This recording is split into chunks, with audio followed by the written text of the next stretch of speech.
ओम नारायणाय नमः। आप सभी भक्तों को आषाढ़ मास के कृष्ण पक्ष की पावन योगिनी एकादशी की हार्दिक शुभकामनाएं। नमस्कार भक्तों, स्वागत है नई वीडियो में। आज हम इस वीडियो के माध्यम से जानेंगे कि इस बार योगिनी एकादशी व्रत किस तिथि को रखा जाएगा, 21 जून या 22 जून को व्रत का पारण कब किया जाएगा, पूजा की सही विधि क्या है तथा शुभ मुहूर्त क्या रहेगा। इन सभी बातों की संपूर्ण जानकारी हम आपको इस छोटी सी वीडियो में देने जा रहे हैं, इसलिए वीडियो को अंत तक ध्यानपूर्वक जरूर देखें।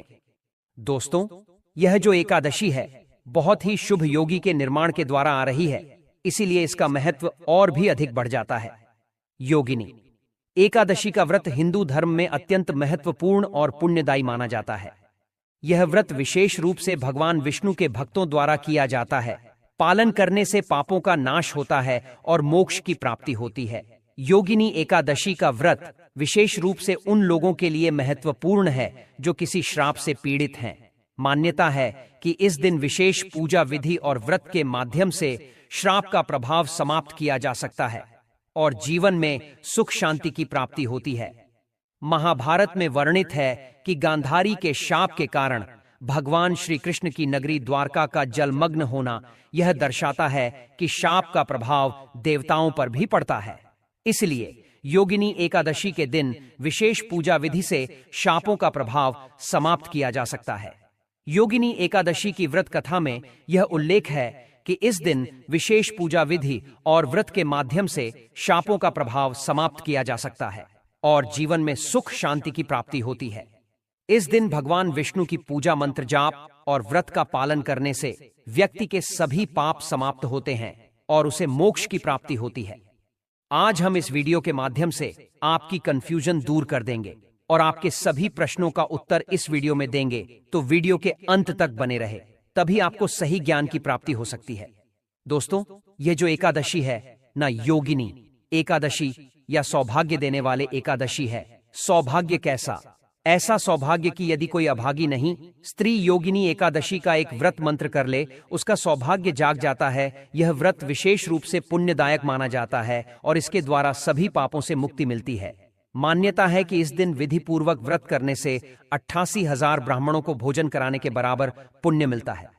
जिस व्यक्ति के यहाँ संतान प्राप्ति नहीं हो रही या जिसके पास हाथों की लकीरों में दुर्भाग्य हो या कहीं की बधुआ हो, तो वह दोष हमेशा के लिए मिट जाता है। एकादशी के प्रभाव से सौभाग्य जागृत होता है। योगिनी एकादशी सौभाग्य को जगाने वाली है, आपके जीवन की सभी दुखों का अंत करने वाली है।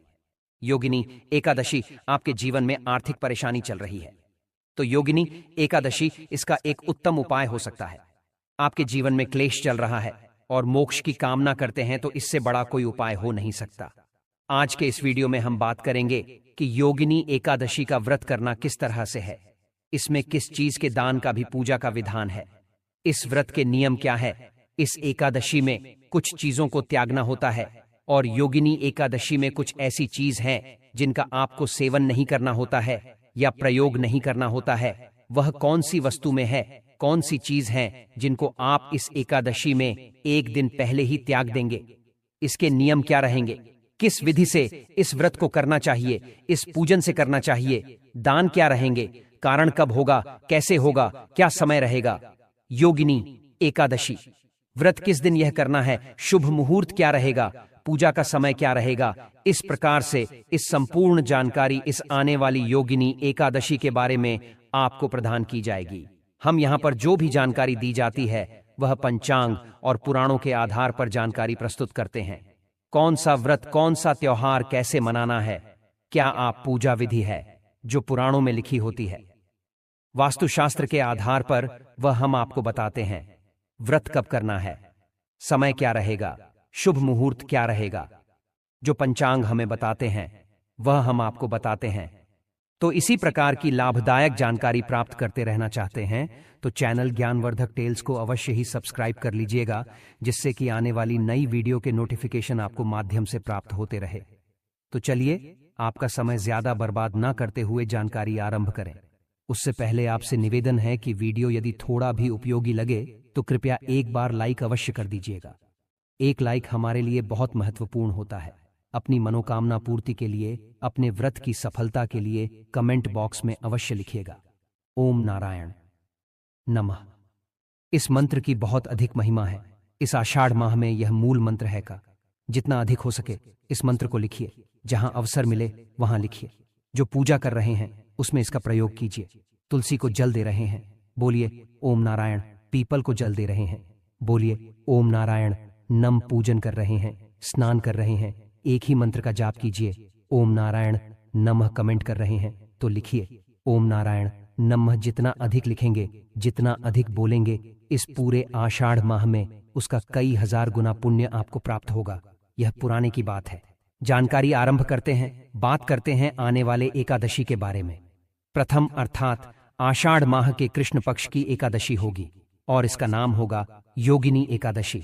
यह वह एकादशी है जो आपके जीवन का दुर्भाग्य मिटा सकती है। किसी एकादशी के बारे में जो पुराणों में वर्णन मिलता है ना, वह यही मिलता है कि यह योगिनी एकादशी वह एकादशी है जो इस दुनिया में सर्वाधिक पुण्य देने वाली है। किस प्रकार से पुराणों में सबसे बड़ा दान क्या है? कन्यादान और अन्य दान से बड़ा कोई भी दान पुराणों में नहीं बताया गया है। मान्यता है कि इस दिन विधि पूर्वक व्रत करने से 88,000 ब्राह्मणों को भोजन कराने के बराबर पुण्य मिलता है। हमारे सनातन धर्म हिंदू धर्म की बात करें तो सबसे बड़ा दान अनुदान है। इससे देवता, मनुष्य और पितृ तीनों को ऋण तृप्त और प्रसन्न किया जा सकता है। इसीलिए इसको महादान और सबसे बड़ा दान कहते हैं। यह होता है कन्यादान। आप जानते हैं योगिनी एकादशी का एक व्रत करने से आपको 1000 कन्यादान करने का फल प्राप्त होता है। जितना अनुदान और कन्यादान दोनों को मिलाकर फल आपको प्राप्त होगा, उतना केवल एक वर्ष में एकादशी आपको कहूंगा कि योगिनी एकादशी के दिन खोलकर कीजिए। भगवान का पूजन कीजिए, विधि से पूजन कीजिए, विधि से कथा श्रवण करिए और विधि से व्रत कीजिए। यह व्रत आपके इस जीवन के संकट को तो दूर करेगा ही, परलोक को भी सुधरेगा। यह वह व्रत नहीं है कि केवल परलोक में आपका काम आएगा, नहीं, यह इस लोक में भी काम आएगा। अर्थात यदि आप विधि योगिनी एकादशी का पूजन विधान से करते हैं तो आपका सौभाग्य जागृत होगा। आपके जीवन में जो भी परेशानियां चल रही होंगी, चाहे वह आर्थिक परेशानी चल रही है, चाहे वह शारीरिक परेशानी चल रही है, मानसिक परेशानी, गृह क्लेश चल रहा है, किसी से लड़ाई झगड़ा चल रहा है या काम ठीक से नहीं चल रहा है, व्यापार नौकरी आदि की परेशानी है, जो भी जीवन में परेशानी है ना, उसका हाल यह वर्तनी व्रत को विधि से कीजिएगा, विधान से कीजिएगा, नियम से कीजिएगा। इस योगिनी एकादशी के नियम अन्य एकादशी दर्शियों से थोड़े अलग हैं। वह नियम आपको बताए जाएंगे। वह ऐसा नहीं है कि मैं अपने आप कुछ बता दूंगा। जो लिखा है पुराणों में वही आपको मैं आप बताने जा रहा हूं। आप बात करते हैं कि इस योगिनी एकादशी का पूजन अपने कैसे करना है, साथ ही इस एकादशी के नियम क्या रहेंगे और साथ बताएंगे कि इसका कर्तव्य करना कब है। एकादशी को जो व्रत करते हैं या योगिनी एकादशी को व्रत जो भी करने वाले हैं, उन्हें दशमी तिथि से त्याग कर देना चाहिए। कुछ ऐसे कार्य हैं जो नहीं करना चाहिए, जैसे कांसे से के बर्तन में भोजन करना। यह आप दशमी तिथि को ही अर्थात व्रत के एक दिन पहले ही बंद कर देंगे। व्रत के एक दिन पहले से आपको कांसे के बर्तन में भोजन नहीं करना चाहिए। मांस वगैरह आदि का सेवन तो आप सभी जानते नहीं करना चाहिए। मसूर की दाल नहीं खानी चाहिए, चने की दाल नहीं खानी चाहिए, आंख हरी सब्जियां नहीं खानी चाहिए। गोंडा का साग जो आता है, चना का साथ नहीं खाना है, गोंडा का साग नहीं खाना है। मधु अर्थात शहद प्रयोग नहीं करना है। अब आप कहेंगे गुरुजी, शहद अगर प्रयोग नहीं करना है तो पंचामृत कैसे बनाएंगे? पंचामृत में आप शहद के स्थान पर गंगा जल मिला दीजिएगा। दूसरे का अन्य आपको दशमी तिथि को ही त्याग कर देना है। योगिनी एकादशी पर आपको दूसरे का अन्य नहीं खाना है। एक दिन पहले भी दशमी तिथि को दूसरी बार भोजन भी नहीं करना है। दशमी तिथि को ही भोजन भी एक ही समय करना है। दोपहर के बाद अन्य ग्रहण नहीं करना है और स्त्री प्रसंग अर्थात ब्रह्मचर्य का पालन भी आप एक दिन पहले ही आरंभ कर देंगे कि वह नियम है जिनका पालन आपको अवश्य रूप से इस आने वाली योगिनी एकादशी के व्रत में करना चाहिए। और व्रत वाले दिन की बात करते हैं तो व्रत वाले दिन आपको पान नहीं खाना चाहिए। यदि किसी की आदत है पान खाने की, दुकान, गुटखा आदि, उसको व्रत में नहीं खाना चाहिए। यह व्रत को खंडित करता है। दातुन नहीं करना चाहिए। जो आप मंजन प्रयोग करते हैं ना, यह मंजन भी प्रयोग नहीं करना चाहिए, क्योंकि इसमें भी या तो नमक आता है या केमिकल आता है। दूसरे की निंदा नहीं करनी चाहिए, दूसरे की चुगली नहीं करनी चाहिए, और पापी मनुष्यों के साथ तो आपको बातचीत भी नहीं करनी चाहिए। सब त्याग देना चाहिए, क्रोध नहीं करना चाहिए, मिथ्या भाषण का त्याग कर देना चाहिए। और व्रत वाले दिन अगर भोजन की बात करें, आहार की बात करें, तो फल आहार का सेवन करना चाहिए। तेल और अन्य तथा नमक, यह तीनों ही चीज इस दिन वर्जित बताई गई हैं। इनका सेवन भी आपको नहीं करना चाहिए। यह वह वस्तुएं हैं जिनका आपको परित्याग करना है, अर्थात में का प्रयोग और बंद कर देना है दशमी तिथि से। और जो एकादशी वाली चीज है कि योगिनी एकादशी को क्या नहीं खाना है, वह हमने आपको बताई है कि इसका व्रत पूजन कैसे करेंगे। तो योगिनी एकादशी के व्रत वाले दिन वृद्ध को सूर्य उदय से पहले अवश्य उठ जाना चाहिए। वहां चल रहा है, वैसे तो संभव हो स्नान कीजिए, क्योंकि आषाढ़ स्नान की महिमा बड़ी अद्भुत है दोस्तों। स्नान की महिमा इतनी अधिक है कि इसका जो पुण्य है ना, वह कार्तिक स्नान से भी 1000 गुना अधिक है, और उसको ज्यादातर लोग जानते नहीं हैं। और इसका कारण भी भगवान श्री हरि विष्णु का एक श्राप है कि यह कहे कि भगवान श्री हरि विष्णु का एक वचन है जो उन्होंने यमराज को दिया था कि महिमा इसका पुण्य सभी मासूम में सर्वोत्तम है। यदि आप कार्तिक स्नान को या कार्तिक मास को सबसे उत्तम समझते हैं तो यह आपकी भूल होगी। एक बार उसे वीडियो को सुनिएगा जिसमें हमने पद्म पुराण से पूरा विवरण निकाल कर ले आपके लिए कि किस प्रकार से भगवान विष्णु स्वयं इस मानस के बारे में वर्णन कर रहे हैं, और क्यों इस मास की जो महिमा अर्थात इसकी जो जानकारी है यह हम लोगों के बीच में वह कम होती जा रही है। इसका कारण क्या है? कल युग में इस मास के बारे में अधिकतम लोग जानते नहीं हैं, इसकी महिमा इसके महत्व को नहीं जान पा रहे हैं। इसका कारण क्या है? यह उसे वीडियो से ज्ञात होगा। परंतु यदि आपने इस वीडियो के माध्यम से इसकी महिमा को समझ लिया तो आप छोड़ ही नहीं पाएंगे।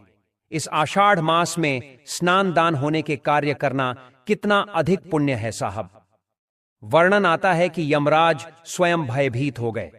आषाढ़ माह के पुण्य को जब पृथ्वी वालों ने प्राप्त करना शुरू किया था, उनका पूरा नरक रोग खाली हो गया, यमलोक खाली हो गया। यमदूतों को कोई मिलता नहीं था, क्योंकि सब असद स्नान करके अपने पाप धो लेते थे। तब वह रोते हुए पहुंचे विष्णु भगवान के पास कि प्रभु, आपने यह क्या मानस बनाया है? यह तो 7 पीढ़ी के जो पुराने जीव मेरे यहां नर्क में पड़े थे, उनके साथ में पीढ़ी में आकर स्नान कर लिया। आपका पैसा आपका, और वह वहां से तृप्त हो गए। मेरा तो काम ही बंद हो गया। बड़ा ही रोचक प्रसंग है, इसको अवश्य सुनिएगा। तो एकादशी वाले दिन आपको सूर्योदय उठाना है। उठने के बाद स्नान आदि करके अपनी पूजा स्थल के साथ सफाई कीजिए और पूजा स्थल पर सामग्री एकत्र करके आसन लगाकर बैठ जाइए। बात आती है कि सामग्री में हमें क्या क्या चाहिएगा, तो सामग्री नोट कर लीजिए।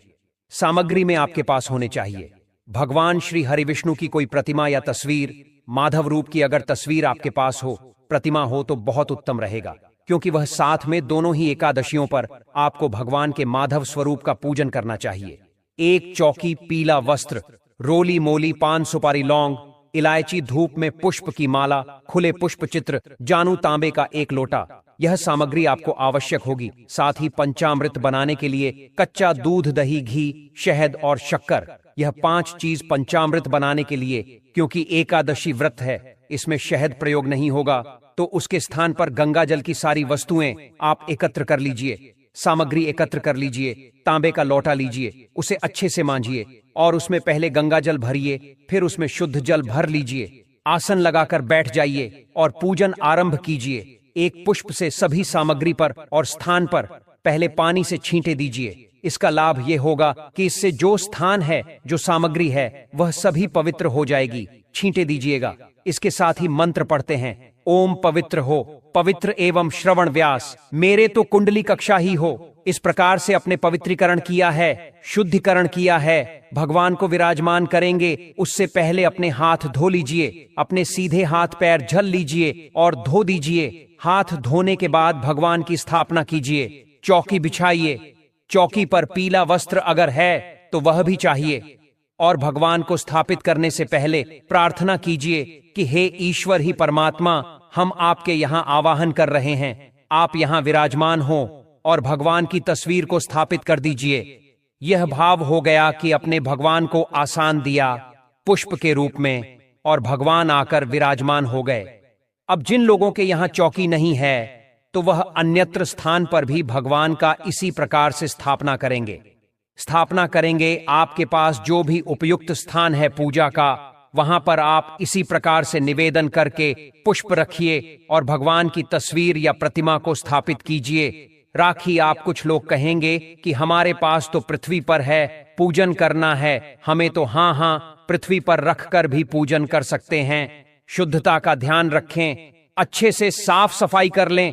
किसी का कच्चा मकान भी यदि है ना तो उसको अच्छे से लिख लीजिए, उसे स्थान को जहां अपने भगवान की तस्वीर रखनी है और पुष्प के रूप में आसान दीजिए, वहां पर भगवान की स्थापना कीजिए। वही फल है जो चौकी पर मिलेगा। और कहते हैं कि मुझे स्थान से अंतर नहीं पता लगता। मुझे आपका भाव जानना है। अगर आप भाव से पूजन करेंगे तो मेरे लिए सोने की चौकी पर बिठाने वाला और पृथ्वी पर बिठाने वाला दोनों ही बराबर है, दोनों ही समान। जिसको जितना मैंने दिया है उसको उसी अनुसार मेरा व्रत पूजन करना। स्थापना करने के बाद सामने दीपक रखिए, घी का दिया, घी के दिए के नीचे भी आसान दीजिएगा। दीपक को कभी पृथ्वी पर नहीं रखते हैं या कहीं भी सीधा नहीं रखते हैं, आसान देते हैं। और धूप रखिएगा। अब आपको दीपक को प्रचलित कर लीजिए, धूप को प्रचलित कर लीजिए और संकल्प कीजिए। व्रत करने का संकल्प करने के लिए अपने सीधे हाथ में जल लीजिए। 1 रुपए का सिक्का दक्षिण के रूप में काम से कम रखिए और 3 बार बोलिए ओम श्री विष्णु, ओम श्री विष्णु, ओम श्री विष्णु। अपना नाम, अपना गोत्र, जिस स्थान पर बैठकर आप संकल्प कर रहे हैं वहां का मकान, नंबर, क्षेत्र का नाम, शहर का नाम, ज्येष्ठ माह से, कृष्णा पक्ष, एकादशी, आयाम, पुण्यतिथि, आयु, आरोग्य, पिता प्राप्त है, सौभाग्य प्राप्त, प्यार था, यह सुख संपत्ति प्राप्त है। एकादशी व्रत पूजन संकल्पम, संकट से विश्व विष्णु शरण, शरण प्रताप। और वह संकल्प भगवान के चरणों में अर्पित कर दीजिए। हाथ जोड़कर नमस्कार कीजिए। अब आप भगवान का पूजन आरंभ करेंगे। पूजन करने के लिए भगवान के सामने एक पत्र रख दीजिए, कटोरी रख दीजिए या कोई अन्य पत्र जिसमें आप पूजा की सामग्री अर्पित करेंगे। भगवान को पहले पद आग अजमानी कराया जाएगा। चल रहा है तो उसी के अनुसार मित्रों का प्रयोग करना है। माधव मास की योगिनी एकादशी में असद मास का प्रभाव बहुत अधिक देखा गया है, इसीलिए इस प्रकार से हमें पूजन करना चाहिए। सबसे पहले भगवान को पद्य और आज मणि अर्पित करेंगे। पद्य के रूप में 1 चम्मच जल अर्पित कीजिएगा। ओम भूर्भव स्वधवे वैष्णव नमः पद्यम समर्पयारी के रूप में जलपित कीजिए। भगवान माधव का पूजन करते हैं, भगवान के माधव स्वरूप का पूजन कर रहे हैं। ओम भूर्भुवस्व नारायण नम के रूप में 1 चम्मच जल आप परमात्मा को अर्पित कीजिए। आज मैंने कराएंगे। ओम भूरभुवन नम के रूप में 1 चम्मच अर्पित कीजिए। भगवान को स्नान करेंगे। स्नान के लिए 1 चम्मच जलापित करेंगे। जिनके पास प्रतिमा है वह प्रतिमा को नहीं लेंगे। ओम भूर्भव स्वधव आय नमः पंचामृत बनाया। कच्चा दूध, दही, शहद के स्थान पर गंगाजल और शक्कर। ओम भूर्भुव स्वमाधवे नमः पंचामृत स्नान, पंचम समर्पण। शुद्ध जल से स्नान करेंगे। शुद्ध जल संस्थान करने के लिए 1 चम्मच जल शुद्ध कीजिएगा। ओम भूर्भुव करेंगे। वस्त्र के रूप में मौलिक का 1 टुकड़ा थोड़ी है और वह भगवान को अर्पित कीजिए। ओम भूर्भुव स्वाहा वस्त्रम समर्प्यारियों पवित्रम, या क्यों पवित्र पित करेंगे। जनवरी लीजिए, उसे पर तिलक कर लीजिए होली से और वह अर्पित कीजिएगा। ओम भूर्भुव नमः को चंदन लगाएंगे। चंदन लगाइए पवित्रम। इसके बाद भगवान को पुष्प की माला पहनाएंगे। पुष्प अर्पित करने के बाद धूप दीप दिखाएंगे। ओम भूर्भुवा स्वाहा रूपम समर्पयामि श्री नारायण, नारायण दिखाएंगे। ओम भूर्भुव स्व माधव आइए नमः दीपम दृश्य। स्वामी के बाद नावेद्य के रूप में क्या आप फल चढ़ा सकते हैं। मिठाई है तो मिठाई अर्पित कीजिएगा, अन्यथा आपको ड्राई फ्रूट्स और मिश्री है तो मिश्री चढ़ा सकते हैं। जो भी आपके पास उपलब्ध सामग्री है, नारायण नमः और भजन। आते चल अजमानी समर्पयारी 1 चम्मच जल लीजिए, अजमानी के रूप में अर्पित कीजिए। जल जमानी करने के बाद अब भगवान को तंबू अर्पित करेंगे। तांबूल पान का पत्ता